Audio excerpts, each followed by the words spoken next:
Dear students, we have covered the interference in Unit 1 and Unit 2 of your syllabus. Unit 3rd और Unit 4th are linked with diffraction. Okay. तो unit third है Fresnels diffraction. Basically दो तरह के diffraction होते हैं, एक Fresnel और एक फ्रॉनहोफर। यूनिट थर्ड में आप स्टडी करेंगे फ्रेशनल डायफ्रैक्शन और यूनिट फोर्थ में स्टडी करेंगे फ्रॉनहोफर डायफ्रैक्शन। बट इससे पहले हम समझते हैं कि डायफ्रैक्शन है क्या। Diffraction as a phenomena, what is it? That is first thing that we must understand. Interference था कि the phenomena of redistribution of light energy into maximas and minimas. That was your interference. Okay. Diffraction है कि this is the bending of light into the geometrical shadow.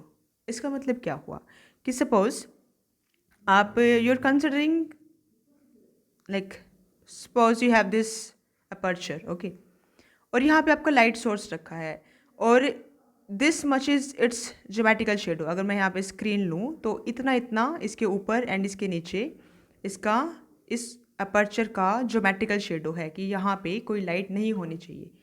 But because of phenomena of diffraction क्या होता है कि you get light in geometrical shadow region as well. कि यहाँ पे तो एक्सपेक्टेड था कि लाइट होनी चाहिए, क्यों? क्योंकि यहाँ पे कुछ भी नहीं है, there is no like there is nothing here. But यहाँ पे because you have your aperture here, इसके कारण से यहाँ पे इसका ज्योमेट्रिकल शेडो होनी चाहिए थी। But because of diffraction you get light in the region of geometrical shadow and this is basically the phenomena of diffraction. Diffraction को आप दो तरीके से क्लासीफाई करते हैं। First is the Fresnel's diffraction and second is the Fraunhofer diffraction. Fresnel diffraction क्या है समझते हैं कि इसमें आप दो चीज़ ले रहे हैं, एक सोर्स लेते हैं, एक स्क्रीन यू टेक, ओके, कि या तो सोर्स या स्क्रीन या दोनों ही अगर फाइनाइट डिस्टेंस पे हो एक दूसरे के साथ, कि मतलब if the distance between source and screen या फिर दोनों के बीच का जो डिस्टेंस है अगर वो फाइनाइट हो, तो इस तरह से इस पोजिशन में, इस कन्फिगरेशन में अगर आपका डायफ्रैक्शन प्रोड्यूस हो रहा है तो that is your Fresnel diffraction. Second is a Fraunhofer diffraction.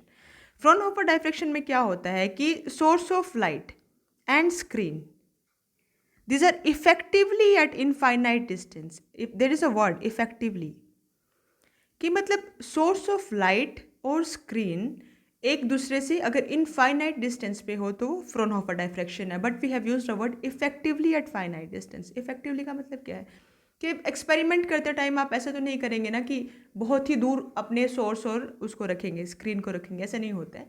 तो आपको अगर फ्रॉनहोफर डायफ्रैक्शन ऑब्जर्व करना है तो और आपको चाहिए इसमें इनफाइनाइट डिस्टेंस, तो what you do is you simply do one modification. आप एक कन्वेक्स लेंस यू यूज़। अगर आप कन्वेक्स लेंस के फोकस के ऊपर अपने सोर्स को रखते हैं तो आपके थोड़े ही स्पेस में एक इफेक्टिव इनफाइनाइटनेस आपके एक्सपेरिमेंट में आ जाती है। क्यों होगा ऐसा? क्योंकि जैसे ही आपने उसके सोर्स पे रखा कन्वेक्स लेंस के अगर आपने सोर्स को रखा कन्वेक्स लेंस के फोकस के ऊपर, तो क्या होगा, तो जो आपके रिजल्टेंट आउटपुट वेव्स होंगे दोज विल बी पैरेलल।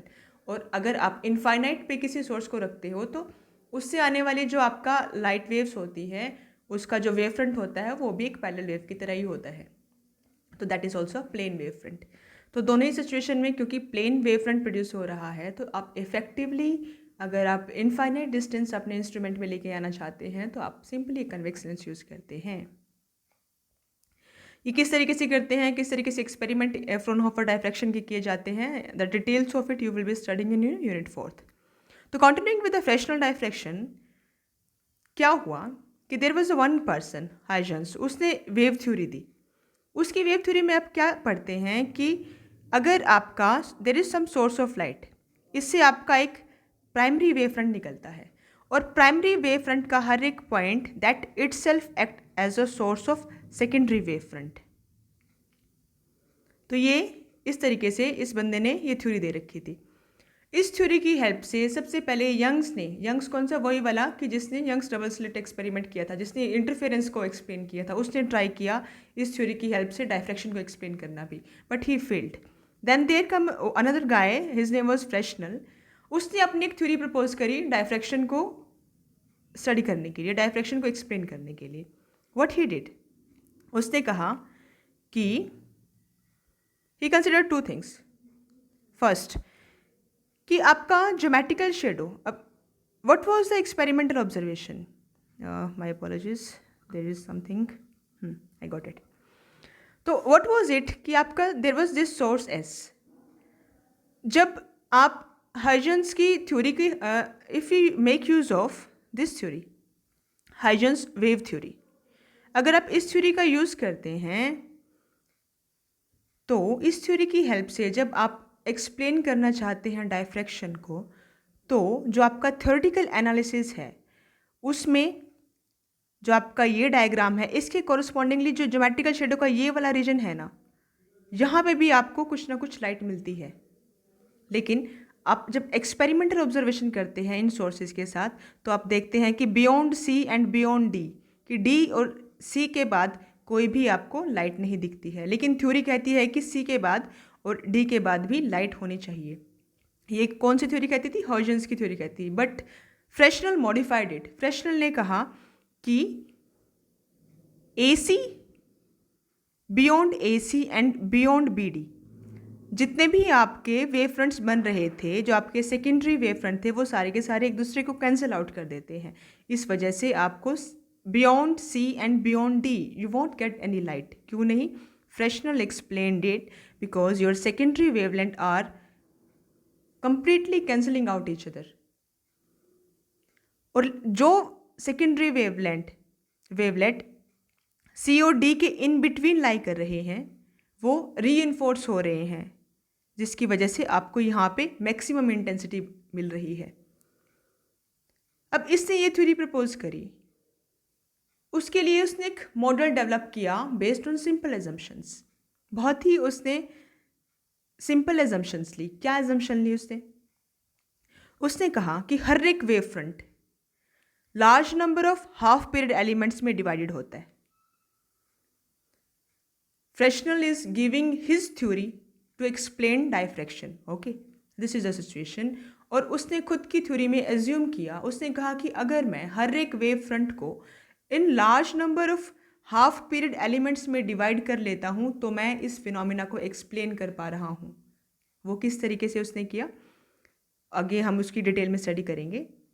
तो उसने कहा कि फर्स्ट एजम्पशन उसकी थी कि you divide all the wave front into large number of half period elements, और हर एक half period element is emitting wave front, every half period element is emitting secondary waves. एक वेव फ्रंट है उसको divide करो half period elements में, उसके बाद हर एक हाफ पीरियड एलिमेंट से सेकेंडरी वेव एमिट हो रही है। ये पहली एजम्पशन है। सेकेंड एजम्पशन ये है कि अगर आप किसी पॉइंट पे रिजल्टेंट एम्पलीट्यूड निकालना चाह रहे हैं वेव का, तो वो क्या होगा? जितने भी इस पॉइंट पे वेव फ्रंट आ रहे हैं ना, उनका सबका रिजल्टेंट होगा। उन सबको आप कंबाइन कर दें, उन सबको आप सम करें with by taking the sign into consideration, कि वो नेगेटिव साइन आ रहा है अगर कई वेव फ्रंट्स में तो वो भी कंसिडर करना है। तो resultant amplitude is given by combining the effect of all the secondary waves reaching at the point of your study. Okay, the next point was the effect of any element on wavefront is maximum along the direction normal to it and it decreases as the angle of inclination increases. इसका मतलब क्या हुआ कि उसने wave front को divide किया into large number of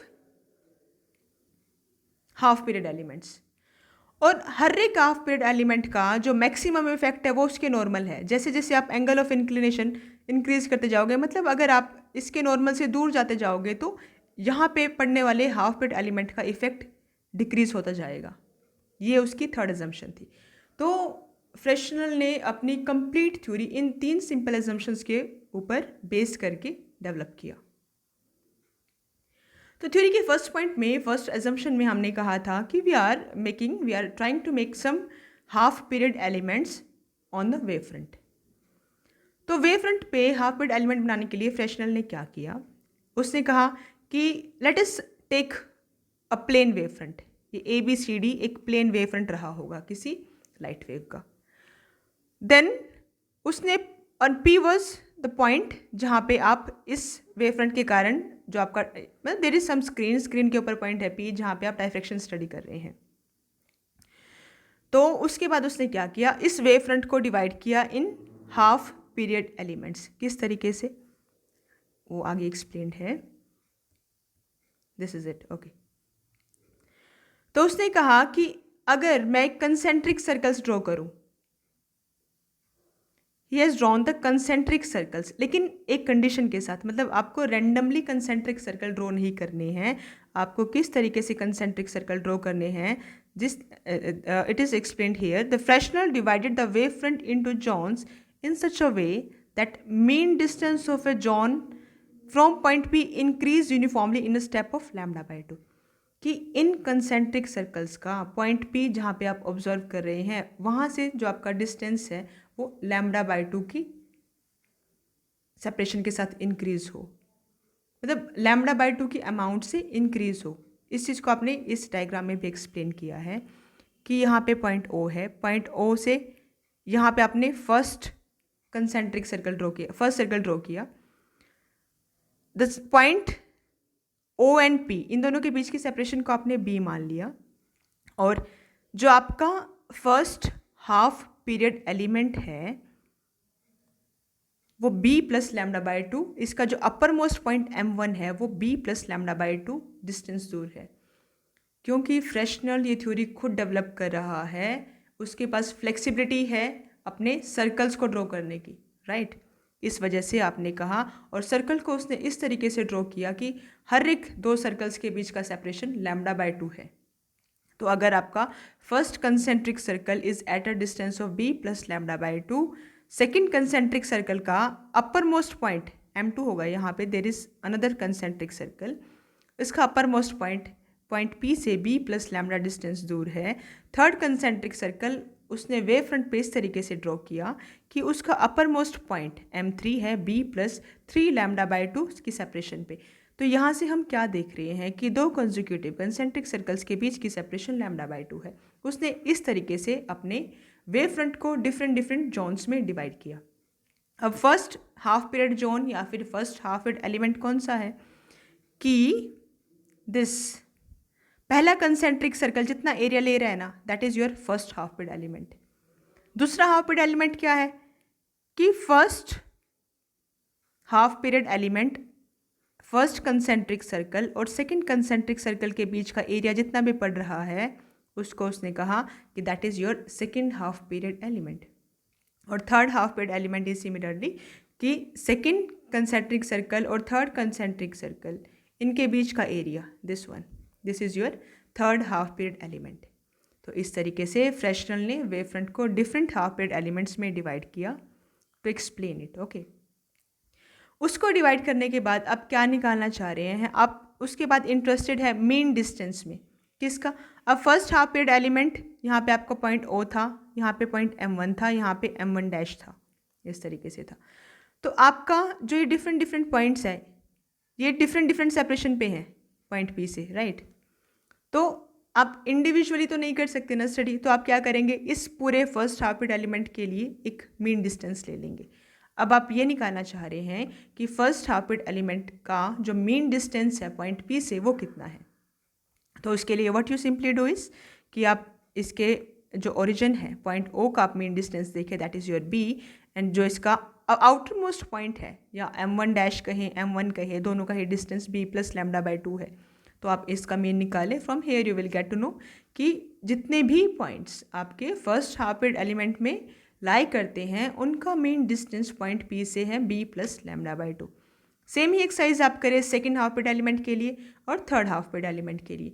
for second half period element आपका जो मीन सेपरेशन है पॉइंट पी और उनके पॉइंट्स के बीच, that is simply b plus 3 lambda by 4, और अगर आप थर्ड का निकालें तो ये आता है b प्लस 5 लैम्डा बाई 4। इसको आप करके देखें खुद। उसके बाद फॉर सिंप्लीफिकेशन ही एज्यूम्ड कि b प्लस लैम्डा बाई 4 को अगर उसने x ले लिया तो सेकंड का जो मीन सेपरेशन है वो था b प्लस 3 लैम्डा बाई 4, तो ये x प्लस लैम्डा बाई 2 हो गया, और जो थर्ड का मीन सेपरेशन है that would be your x plus lambda. तो यहाँ से भी आपको दिख रहा है कि हर एक जो कंसेक्यूटिव हाफ पीरियड एलिमेंट्स हैं उनके बीच का जो सेपरेशन है वो लैम्डा बाई 2 की अमाउंट से बढ़ रहा है।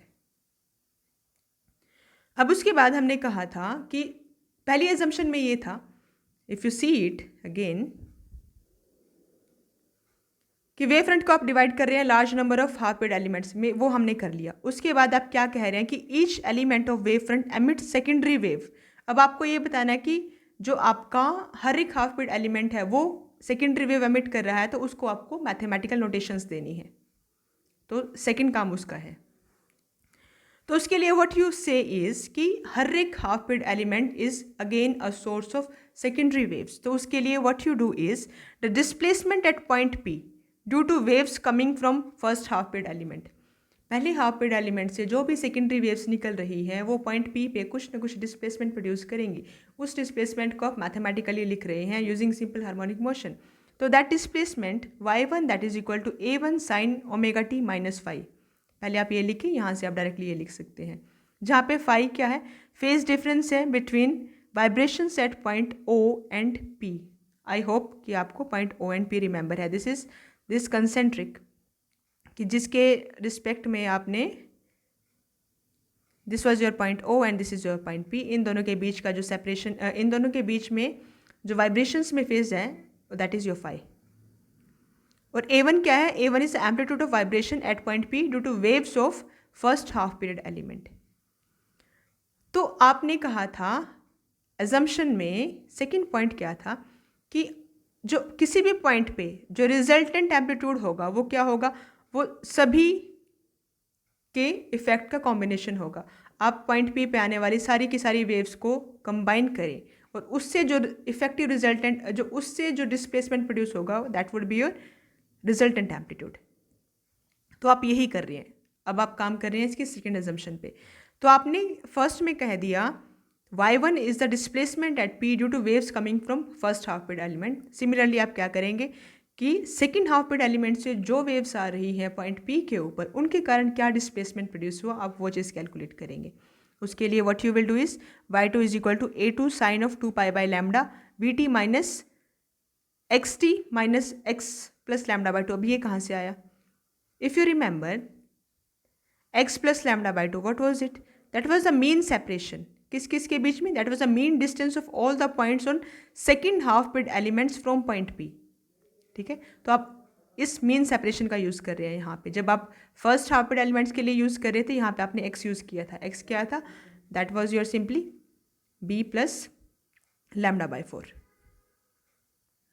तो y2 के लिए आपने y2 का mean separation यूज़ किया। आप इसको सॉल्व करें, सिंप्लीफाई करें, you will get to know कि y2 that came out to be minus a2 sine of omega T minus five, जहाँ पे a2 क्या है, amplitude of vibration at p due to the waves from second half period elements. आपने first half period element के कारण निकाला y1, second half period के element के कारण निकाला दैट इज y2। अब आप थर्ड हाफ पीरियड एलिमेंट के कारण जो पॉइंट p है उसमें क्या डिस्प्लेसमेंट प्रोड्यूस हुई वो निकाल रहे हैं। अब y3 यूज़ करें। इस केस में जो सेपरेशन है यहाँ पे क्या आएगा, x प्लस लैम्डा। क्यों? क्योंकि जो थर्ड हाफ पीरियड एलिमेंट है उसका main separation point P say that was your x plus lambda. क्यों? क्योंकि यहाँ पे थर्ड के लिए b प्लस 5 लैम्डा बाई 4 था और b प्लस 5 लैम्डा बाई 4 को आपने x प्लस लैम्डा से रिप्रेजेंट कर रखा है सिंप्लीफिकेशन के लिए। तो आप y3 भी इस तरीके से कैलकुलेट करेंगे, y4 कैलकुलेट करेंगे, try to do it yourself. और पॉइंट P पे जो रिजल्टेंट आएगा that would be the combination of all this y1, y2, y3, y4। और उसके बाद आप इस y का एनालिसिस करेंगे डिफरेंट कंडीशंस के साथ डिफरेंट केसेस में। And that would be all for today. आप इसको अच्छे से रिवाइज करें।